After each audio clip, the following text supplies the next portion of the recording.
Hola, hola, hola, ¿cómo les va? Tengan todos y todas muy, pero muy buenas noches. ¿Cómo están ustedes? Estamos en plena feria del libro, pero lo primero que quiero es agradecerle al diario Página 12 por la excelente nota que nos dedicó el domingo pasado al programa especial que hicimos desde Montevideo a raíz de la muerte de Eduardo Galeano. Así que muchas gracias, fue una caricia para el alma esa nota, de verdad, muchas gracias.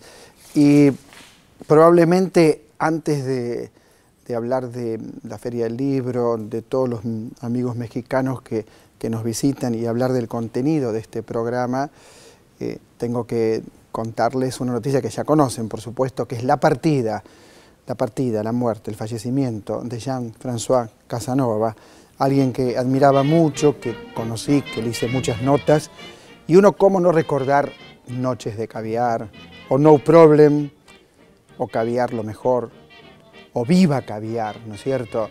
Cómo no recordar también que después de esa gran etapa que hizo Jean-François con Caviar, actuó, por ejemplo, en Los Siete Pecados Capitales, en el Teatro San Martín. Y lo principal, había nacido en el año 1949 en París, pero lo principal quizás no es exactamente ni su fecha de nacimiento, ni sus viajes por el mundo. Él quería ir a Australia, recaló casi de casualidad en la Argentina. Lo principal es rescatar todo lo que le dio al teatro argentino Jean-François Casanova, porque a partir de Caviar el mundo del espectáculo descubrió una manera de ser sofisticado, inteligente y de hablar de temas que en algún momento fueron tabú. De hecho, Caviar fue censurado por los militares de la época, de ahí que él se fuera un tiempo al Uruguay y después regresara. Y la verdad que a esta altura es un honor cuando alguien censura un espectáculo teatral, porque siempre el que censura es un mediocre, siempre, absolutamente siempre, no hay en eso matices. Despedimos a Jean-François Casanova, a quien conocí, a quien le hice varias notas a lo largo de mi vida, y que no era un transformista. Él decía claramente, yo no soy un transformista, soy un artista, lo decía claramente, porque claro, los periodistas iban en la primera época y lo que él hacía un trabajo con su cuerpo, con su personalidad, con su maquillaje, que se convertía en una mujer. Y lo que él decía era, no, yo no soy un transformista, yo soy un artista, y es verdad. Un artista, un gran artista, así que lo vamos a extrañar. Tenía 65 años, Jean-François Casanova. Y ahora sí, voy a contarles de la Feria del Libro y de México. ¿Qué tenemos nosotros hoy? ¿Cuál es nuestra relación con la literatura mexicana?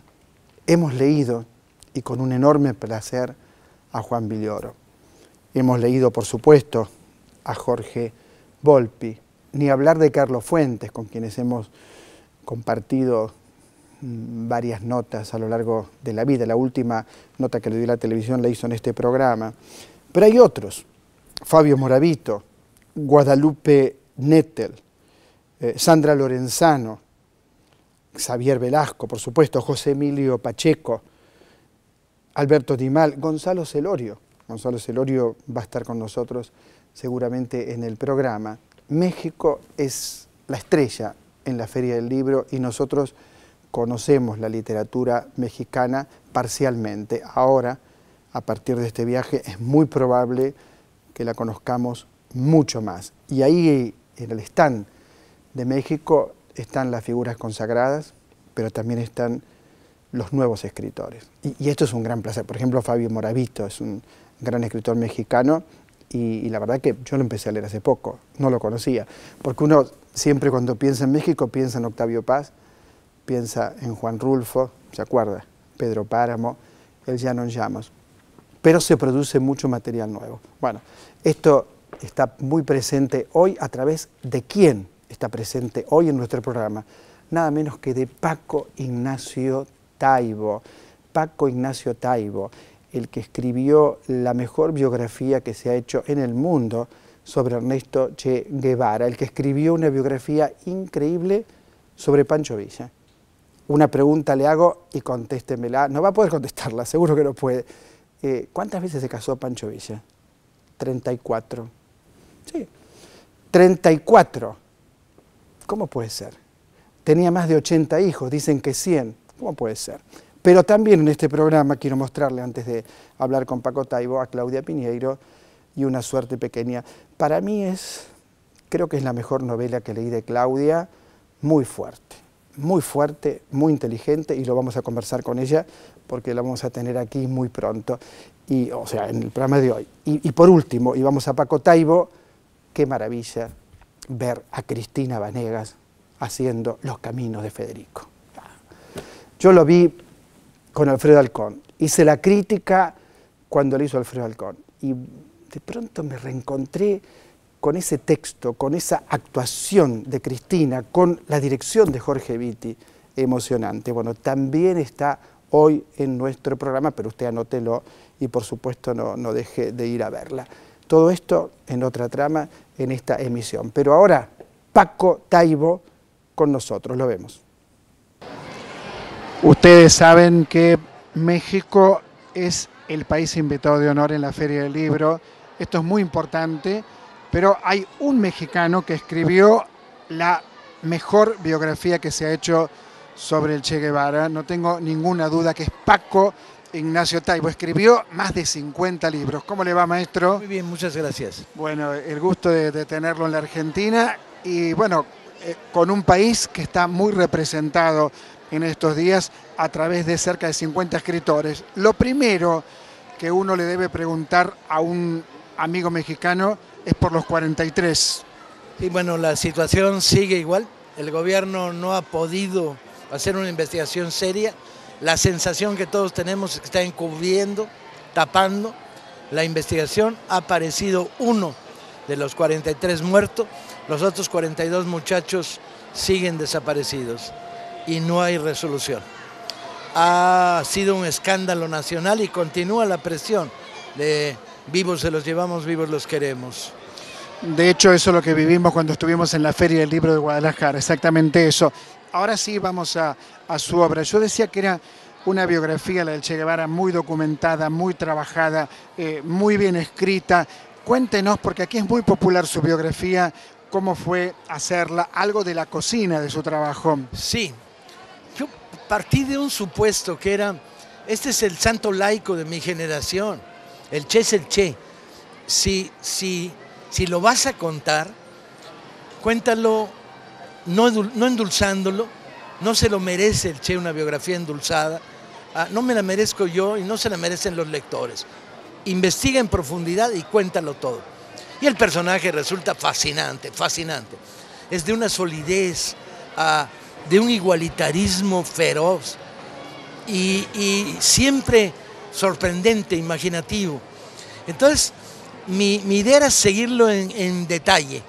Casi de repente decir, abro el libro y sé día a día dónde estaba. De tal manera que rompiera la imagen de ese Che que lo resumes en una frase, en una playera, en una taza. Romper con el estereotipo y contar al personaje. Por eso el libro se llama Ernesto Guevara, también conocido como el Che.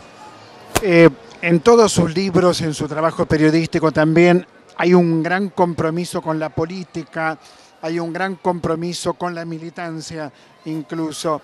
¿Cómo ha variado de la militancia de la década del 60 a la militancia actual? ¿Qué ocurrió en su país entre la revolución zapatista y la fuerza que hoy tienen los narcos en México? El país ha sufrido un proceso de descomposición profunda. La dictadura priista es gangsteril, traen un proyecto neoliberal que es una vergüenza de desnacionalización, de venta del país y de la patria, a una situación de tensión muy fuerte por el autoritarismo creciente y una experiencia de resistencia invaluable. Llevamos años resistiendo, peleando, discutiendo, saliendo a la calle, protegiendo. Y bueno, uno milita no porque quiera, sino porque no te dejan de otra. Yo me despierto en la mañana y me digo al espejo, me gustaría ser poeta minimalista, pero estos miserables no te dejan, ¿no? Van a la ofensiva, a la agresión, a la violación de derechos humanos, y bueno, ¿qué otra te queda? Pensaba en su obra de ficción, ¿no? Son muchos títulos, y pensaba en su trabajo con el género policial, donde usted crea prácticamente otro género. ¿Podríamos explicar ese otro género que crea? Sí, el punto de partida era, siempre me gustó de adolescente la novela negra, la novela policíaca. Es una novela de acción, enganchadora, hay que leerla al borde del asiento, qué pasa, qué sucede. Pero yo además quería contar una novela donde se viera mi ciudad, se contara el país, no solo las vicisitudes de un personaje. Y entonces me fui hacia una novela negra muy manchada de problemáticas sociales, ¿no? Manchada como está la realidad, tampoco tuve que inventar mucho. En el país de la corrupción, la novela policíaca que no toque un tema de corrupción es idealista. En mis novelas no hay mayordomos, ¿sí? Lo que hay es políticos corruptos haciendo negocios a espalda de la gente. Y sobre todo hay mucho sentido del humor y mucho sentido del absurdo. México es un país que bordea continuamente las situaciones absurdas, ¿no? Entonces fui hacia la creación de una novela policíaca repleta de atmósfera, de ciudad y de personajes enloquecidos. Y me lo pasé muy bien escribiendo novela policíaca. Lo he gozado mucho estos años. ¿De qué manera influyen las redes sociales para usted en las luchas de los pueblos por su emancipación? Yo creo que cada vez son más importantes. Se están creando cadenas de contrainformación que tiene una virtud. No son autónomas ni etéreas, sino que sintonizan con otros pedazos de la información. Un buen programa de televisión va a ser recogido por las redes y rebombardeado. Un buen artículo en un periódico va a ser rescatado y elevado. Las redes están jugando un papel muy importante de democratizar el espacio informativo. Y aquí lo deben estar viviendo de manera particularmente cruda, porque así como en México vivimos a una oligarquía informativa despiadada, mentirosa, que falsea encuestas, que calumnia 8 columnas y ratifica en 8 puntos, la necesidad de que la gente tenga acceso a decir, no es así, ve por acá, mira esto, observa. Entonces las redes, que en principio tenían una reacción más o menos superficial, banal, ¿no? Empezaron a jugar un papel muy importante en estos últimos años de abrir caminos de contrainformación. Ahora, fíjese, usted nombra el periodismo.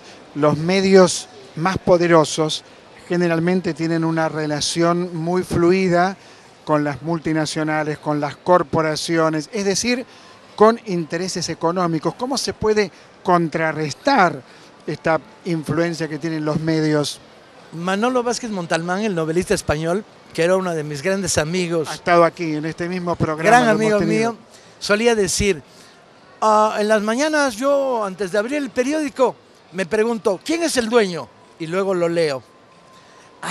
La frase no es inocente. Los grandes medios tienen una agenda política conservadora y son muy agresivos además. Hay un proceso, en México lo hemos vivido de manera trágica, en las últimas elecciones de manera descarada, el comportamiento de los grandes medios respecto a la información. Contrarrestar significa pensar, liberar espacios de pensamiento y sugerir. En ese sentido, las redes están jugando este papel cada vez más. Es decir, no te tragues esta pelota envenenada, observa esto, ve lo otro, analiza aquello, ¿no? Usted conoce muchísimo al Che Guevara, es tan nuestro como de toda Latinoamérica, el Che, y conoce Cuba también, y conoce a Fidel Castro. La pregunta es, esta apertura de los Estados Unidos hacia Cuba y de Cuba hacia los Estados Unidos, ¿puede terminar con los logros de la Revolución Cubana? Yo tenía una bola de adivinar el futuro Sí, de esas blancas que le haces así, pero me fui a jugar bowling y se jodió. Entonces, mi capacidad para prever futuro es prácticamente nula. Lo que sé es que hasta ahora, y acabo de regresar de La Habana, estaba filmando un documental ahí, todo es bla, bla, bla, no se ha concretado. Y los riesgos yo creo que están ahí, los riesgos de reentrada de las transnacionales en el territorio cubano. Y yo creo que ambas partes son conscientes de lo que están jugando y cómo lo están jugando. ¿Cómo vaya a evolucionar? No tengo ni idea. Tenemos varios libros aquí, tenemos Los Tigres de la Malasia, Yaquis, El Álamo. Si usted, alguien que esté mirando la televisión, le tiene que recomendar uno de estos libros, ¿cuál le recomienda? ¿Sabe qué? La última vez que me dijeron eso, ¿de qué autor recomienda usted en una feria del libro? Cuando estaba a punto de decir un nombre, pensé, los otros 59 me van a matar. No, ¿qué libro suyo Y son recomienda? hijos míos todos. ¿Cuál le gusta más? En novela, una novela que se llama Retornamos como sombras. Y Los Tigres también. En no ficción, yo creo que la biografía del Che es lo más sólido que he escrito. Última pregunta, sé lo ocupado que está además en la Feria del Libro de Buenos Aires. ¿Por qué eligió el Che? Porque supongo que lo acompañó tanto como a mí en la vida, pero ¿usted por qué lo eligió? A veces uno elige a los personajes, otras veces los personajes te eligen a ti, ¿no? Quería contarlo, estaba ahí, era parte de mis mitos. Y no tengo problema con los mitos. Las sociedades tienen derecho al mito, ¿sí? Lo que tengo problemas con los mitos blandengues, con los mitos heroizados, con los mitos que tienen una componente de falsedad. Y el Che me gustaba por la dureza de los principios a lo largo de toda su vida.